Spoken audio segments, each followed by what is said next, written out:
Shalom, ndabahaye ikaze mu kiganiro cy'ijambo ry'umunsi. Muri kumwe na Evangeliste Ndayishimiye Patrick. Yesu abahezagire cyane kandi abagirire neza. Reka dusange ijambo rivuga ngo icyo si kigoye kuhoraho.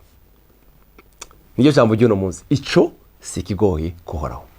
Hari igihe duhura n'ibibazo bitandukanye. Hari igihe tuba ingwara igira umwanya munini mu mubiri wawe. Hari igihe uhura n'ibibazo bitandukanye. Ukidoga, man, nakunda gutangarije ngo icyo si kigoye kuhoraho. Icyo si kigoye kuhoraho. Dusome ijambo ry'Imana. Dusome mu gitabo cy'Abami ba kabiri. Igice cya 3 umurongo w'9. Turamanuka gatoya.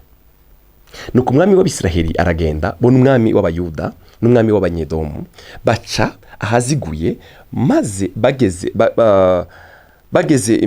bamaze iminsi 7 mu nzira, ingabo zibura amazi, bona inyumbu zabo zibakurikiye ziremetse intekera zabo. Maze umwami w'Abisiraheli aravuga ati, tubonye ibara kuko Uhoraho yadukoranije ngo turi abami batatu ngo atugabure mu maboko y'Abanyamowabu. Aba bami bari bagiye gutera i Mowabu. Ngabo urugendo rwatwaye iminsi 7 mu rugendo. Amazi arabashirana, inyota iba nyinshi, bagira ubwoba, barabazanya ngo mbega biragenda gute? Rega tugiye gupfa turagera ku rugamba. Baribazanya ngo mbega Imana ntiyoba yadutanze ngo dupfe. Dusome umurongo ukurikira, haravuga ngo bari kumwe n'umugabo witwa Yehoshafati, umwami Imana yakundaga. Yehoshafati arabaza ati, mbega ntawuvugishwa n'Uhoraho yoba ngaha? Nta muntu avugishwa n'Uhoraho tumubaze ngo adusigurize Uhoraho? Umwe mu bantu b'umwami w'Abisiraheli aramwishura ati, Elisa mwene Shafati ari hano. Yahora ari umusuku wa Eliya. Baramubwira ngo Elisa ari hano, reka tuje kumubaza ngene bigenda.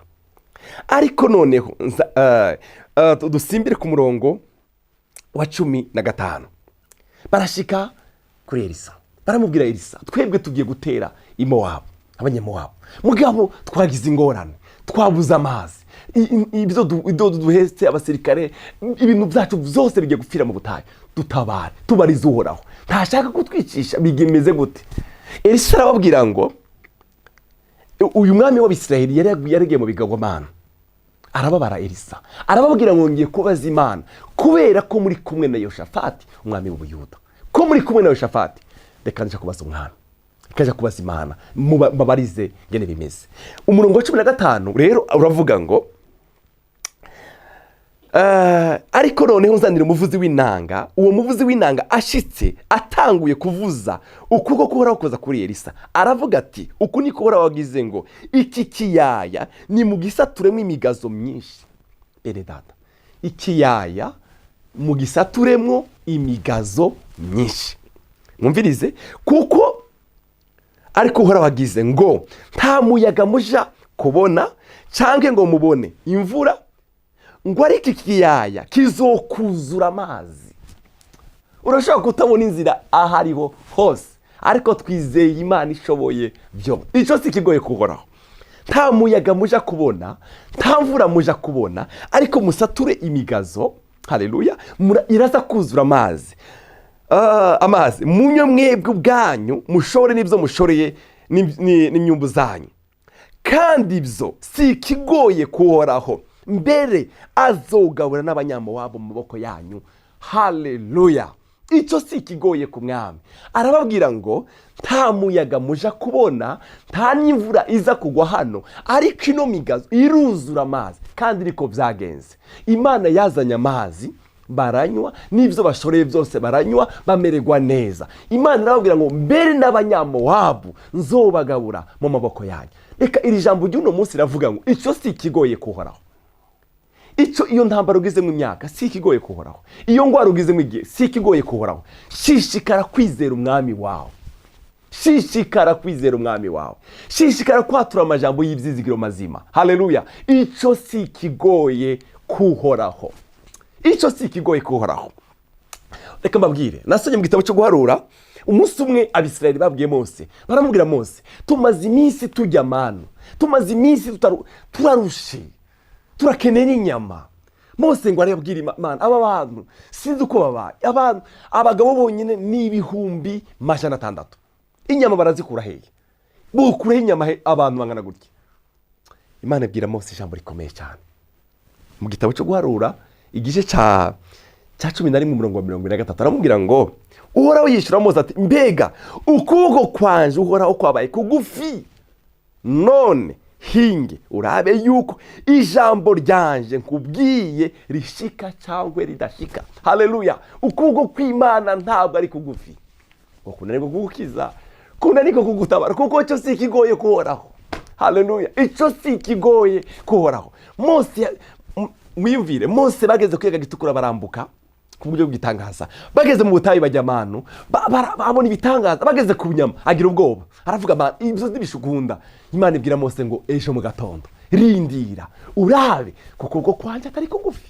Inkuru nziza ndagufitiye, ukuboko kw'Imana si kugufi ku buzima bwawe, ku buzima bw'umuryango wawe, ku buzima bw'icyo ushaka. Ukuboko kw'Imana si kugufi. Umva icyo Imana yakoresheje.